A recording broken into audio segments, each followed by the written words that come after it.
ഇന്ന് സ്പെഷ്യലായി മാമ്പഴ പുളിശ്ശേരിയാണ് ഉണ്ടാക്കുന്നത്. മാമ്പഴ പുളിശ്ശേരി നമ്മൾ സാധാരണയായിട്ട് കാണുന്നത് എല്ലാ വീട്ടിലും ഉണ്ടാക്കുന്ന സാധനമാണ്.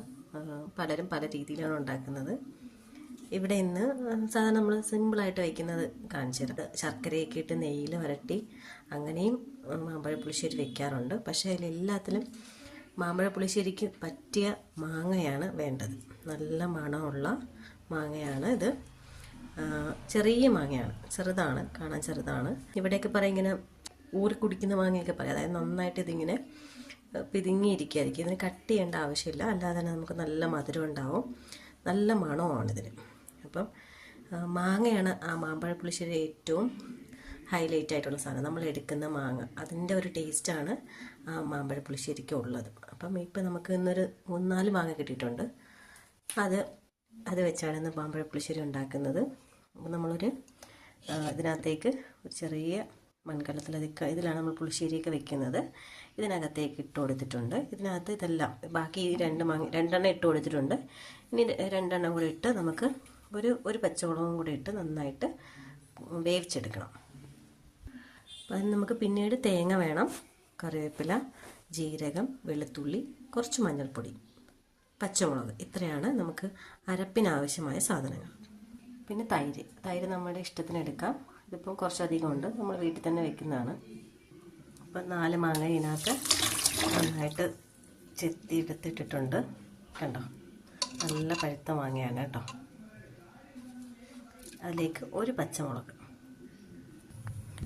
അടുപ്പിലേക്ക് വെച്ചിട്ടുണ്ട്. നന്നായിട്ട് മാങ്ങയും ആ മുളകും ഒന്ന് വെന്ത് കിട്ടണം. ഇത് നമ്മൾ നേരത്തെ കാണിച്ച തേങ്ങയും ജീരകം, വെളുത്തുള്ളി, പച്ചമുളക് ഇതെല്ലാം ചേർത്ത് മഞ്ഞൾപ്പൊടി ഇത്രയും ചേർത്ത് നന്നായിട്ട് അരച്ചെടുത്തേക്കുന്നതാണ്. നന്നായിട്ട് അരച്ചിട്ടുണ്ട്. ഇനി നമുക്കതൊന്ന് വെന്ത് കിട്ടിയതിന് ശേഷം മാത്രം ഈ അരപ്പ് അതിലേക്ക് ഒഴിച്ചു കൊടുക്കാം. അപ്പോൾ ഇത് മാങ്ങ നന്നായിട്ട് തിളച്ച് വെന്ത് വന്നിട്ടുണ്ട്. അരപ്പ് വീത്തിക്കഴിഞ്ഞാൽ പിന്നെ നമ്മളധികം വേവിക്കില്ല, എളുപ്പത്തിലുണ്ടാക്കുന്നതാണ്. സാധാരണ അല്ലാതെ ഉണ്ടാക്കാം. ശർക്കരയിലും തേങ്ങയിലും ഒക്കെ നന്നായിട്ട് മാങ്ങയിട്ട് വഴട്ടിയിട്ട് പിന്നീട് മാമ്പഴ പുളിശ്ശേരി വയ്ക്കാം. ഇത് നമുക്ക് പെട്ടെന്ന് ചെയ്യാം, അങ്ങനെയായിട്ട് ചെയ്യാം. പിന്നെ ശർക്കര ഉപയോഗിക്കാത്തതെന്ന് വെച്ച് കഴിഞ്ഞാൽ നല്ല മധുരമുള്ള മാങ്ങയാണ്. പിന്നെ അതുകൊണ്ട് ശർക്കര വേണ്ടാന്ന് വിചാരിച്ചിട്ടാണ്. ഇനി നമുക്ക് ഒരു ദിവസം അല്ലാതെ ശർക്കര ഇട്ടും വെച്ച് കാണിച്ചു തരാം. ഇവിടെ സാധാരണ എളുപ്പത്തിൽ ഇങ്ങനെ വയ്ക്കും. അതും കുറച്ച് എളുപ്പം തന്നെയാണ്. പക്ഷേ എന്നാലും കുറച്ചധികം നേരം മാങ്ങയിട്ട് ശർക്കരയിൽ നന്നായിട്ടൊന്ന് നെയ്യിട്ട് വഴട്ടിയെടുക്കണം അത്. അപ്പോൾ ഇത് പെട്ടെന്ന് നമുക്കാവും. ഒന്ന് കുറച്ച് ഉപ്പും മാങ്ങയും പച്ചമുളകും ഇട്ട് നന്നായിട്ട് നമ്മൾ വേവിച്ചെടുത്തിട്ടുണ്ട്. ഇനി നമുക്ക് ഇതിനകത്തേക്ക് അരപ്പിടാം. അരപ്പിൽ കുറച്ച് വെള്ളം ചേർത്ത് നമ്മൾ കലക്കി വെച്ചിട്ടുണ്ട്. അതിലേക്ക് നമ്മൾ തൈര് ഒഴിക്കുക. ആവശ്യത്തിന് വേണ്ട തൈര് ഒഴിക്കുക. അപ്പോൾ നന്നായിട്ട് കാണാൻ പറ്റും. തൈരോട് ഒഴിച്ചപ്പോൾ നമുക്ക് കറക്റ്റായിട്ട് കിട്ടിയിട്ടുണ്ടെങ്കിൽ അതിനകത്തേക്ക് അരപ്പ് നമുക്ക് അധികം നേരം വേവിക്കണം. ഈ തൈര് വീത്തി കഴിഞ്ഞാൽ പിന്നെ നമുക്ക് അധികം നേരം തിളയ്ക്കേണ്ട ആവശ്യമില്ല. തിളച്ച് കഴിഞ്ഞാൽ പുളിശ്ശേരിയുടെ ടേസ്റ്റ് പോകും. അപ്പോൾ നമുക്ക് ഇനി അതിനകത്തോട്ട് വീത്തി കൊടുത്ത് ഒന്ന് അനന്നാൽ മതി. ഒന്ന് ചെറുതായിട്ടൊന്ന് ചൂടായി കഴിയുമ്പോൾ നമുക്കതിനെ ഗ്യാസ് ഓഫാക്കാം. ഇതിലേക്ക് ഒഴിച്ചിട്ടുണ്ട്.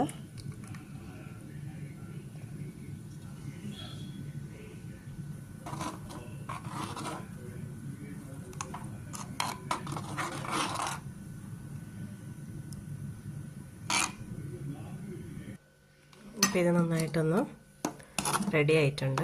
കണ്ടോ, നന്നായിട്ട് ആയി കിട്ടിയിട്ടുണ്ട്. ഇനി നമുക്കിതിനകത്തേക്ക് വേറെ ഇത്രയേ ഉള്ളൂ. ഒന്ന് തൈരും അരപ്പും ഒഴിച്ച് കഴിഞ്ഞാൽ പിന്നെ നമുക്കതിനെ ഒരുപാട് നേരം തിളപ്പിക്കേണ്ട ആവശ്യമില്ല. കുറച്ചൊന്ന് ജസ്റ്റ് ഒന്ന് ആയിക്കഴിഞ്ഞാൽ മതി. അപ്പം നമുക്കതിനെ ഒന്ന് കടുക് താളിച്ചൊഴിക്കണം ഇതിനകത്തേക്ക്. അപ്പം നമുക്കിനി കടുക് താളിക്കാം. കടുക് താളിക്കാനായിട്ട് എണ്ണ ചൂടായിട്ടുണ്ട്. കടുക് താളിച്ചിട്ടുണ്ട്. നമുക്കിനി ഇതിലേക്ക് ഒഴിച്ചു കൊടുക്കാം.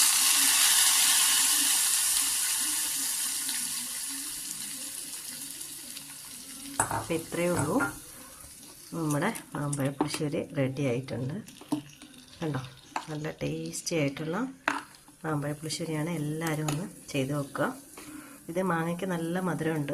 അധികം മധുരം ചിലർക്ക് ഇഷ്ടാവില്ല. അപ്പോൾ അങ്ങനെയുള്ളവരെ ഇതൊന്ന് വെച്ച് നോക്കുക. ഇത് മാങ്ങയുടെ മധുരം മാത്രമേ ഉള്ളൂ.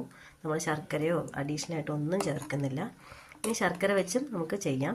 മധുരം ഒരുപാട് ആവശ്യമാണെന്നുള്ളവർക്ക് ശർക്കര നമ്മൾ മാങ്ങ ഇടുന്ന സമയത്ത് തന്നെ അതിനൊക്കെ നെയ്യിലേക്ക് കുറച്ച് ശർക്കരയും കൂടി ഇട്ട് മാങ്ങയും കൂടി ഇട്ട് വഴറ്റിയെടുത്തിട്ട് വെച്ചാലും മതി. ഇത് വളരെ ഈസി ആയിട്ട് നമുക്ക് ചെയ്യാം. നല്ല ടേസ്റ്റുമാണ്. അപ്പോൾ എല്ലാവരും ഒന്ന് ട്രൈ ചെയ്ത് നോക്കുക. ഇതിങ്ങനെ മൺപാത്രത്തിൽ തന്നെ ഇങ്ങനെ വെക്കുമ്പോൾ നല്ല ടേസ്റ്റാണ്. ഇന്ന് എടുക്കുന്നതിനേക്കാളും നാളെ രാവിലെ ഈ പുളിശ്ശേരി എടുക്കുമ്പോൾ നല്ല ടേസ്റ്റായിരിക്കും. ആ മാങ്ങയെല്ലാം നന്നായിട്ട് പിടിച്ച് നല്ല ടേസ്റ്റായിട്ടിരിക്കും. അപ്പോൾ രാവിലെ നമുക്ക് പഴങ്കഞ്ഞിയൊക്കെ കുടിക്കുന്നവരുണ്ടെങ്കിൽ അവർക്കിത് നന്നായിട്ട് യൂസാവും. അപ്പോൾ എല്ലാവരും ചെയ്ത് നോക്കുക. ഇഷ്ടപ്പെട്ട ചാനലൊന്ന് സബ്സ്ക്രൈബ് ചെയ്യുക, ലൈക്ക് ചെയ്യുക.